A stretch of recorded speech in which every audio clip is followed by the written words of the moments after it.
Right, the images there that you're looking at from Jantar Mantar this evening, people who've come out on this cold December evening to sit there in memory of the 23-year-old girl brutalized in the most inhuman way possible. She died last night in Singapore. In fact, it's going to be brought back for her last rites to India.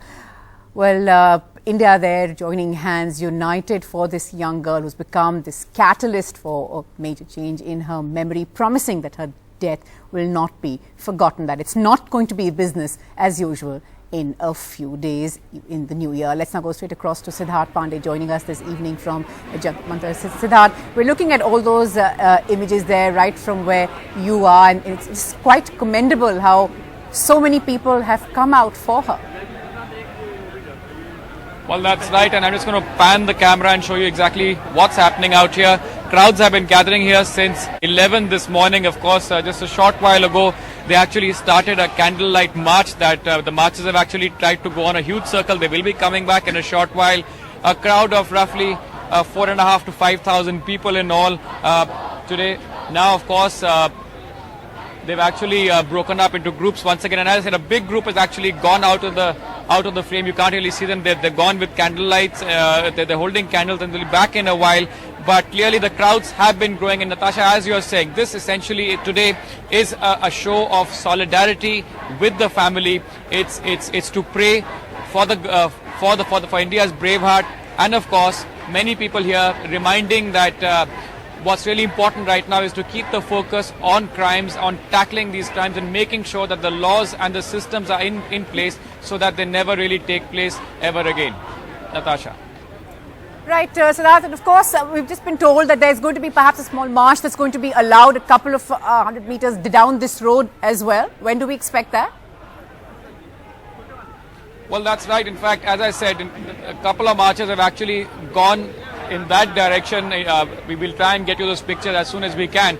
But through the day, of course, a lot of people who've been actually out here holding this vigil, they've been insisting that they should have been allowed at India Gate. It's a bigger venue. This is a much smaller venue at Jantar Mantar. This has been the venue of past protests as well, whether it's been Anna Hazare or the Aam Aadmi Party. So clearly, a lot of people are saying that India Gate would have been a better venue to actually accommodate all these people. But now we are also getting reports that the marchers will be allowed to actually go out. They've essentially now gone out of this particular area.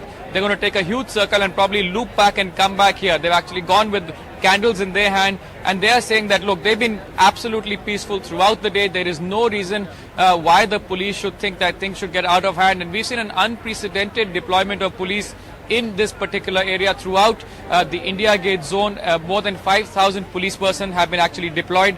But clearly, what's really good is the police never really had to be called in, because it's been completely a peaceful protest, a day of solidarity with the family, and of course, all of these people praying for India's brave heart, as well as, of course, saying that they will be here as long as it takes to try and make sure the systems finally change. Right, Siddharth, and before we let you go, give us a sense of the kind of people there at Jantar Mantar this evening. Are they largely students? We've seen a lot of them at India Gate, across various venues in the capital. Is it still students this evening, or are there sort of people of all ages and hues who've gathered here?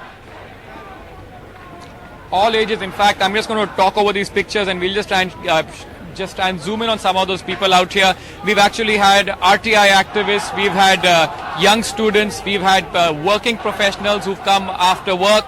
A lot of them were in earlier marches as well. They were in the march from Munirka today, from JNU to Munirka. They were there in the earlier protests held earlier in the week. A lot of them today saying that it's important that they actually come here. I spoke to a couple of them saying why it's important. They said, look, today it's important that we are here today on only one thing, that we are standing with the family.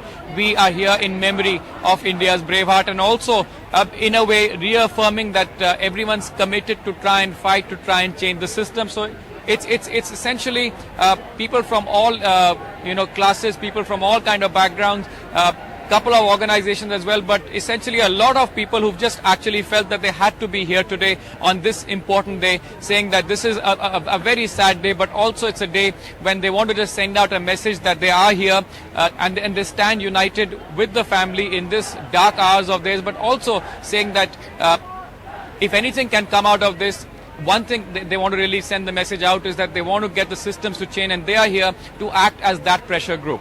Natasha.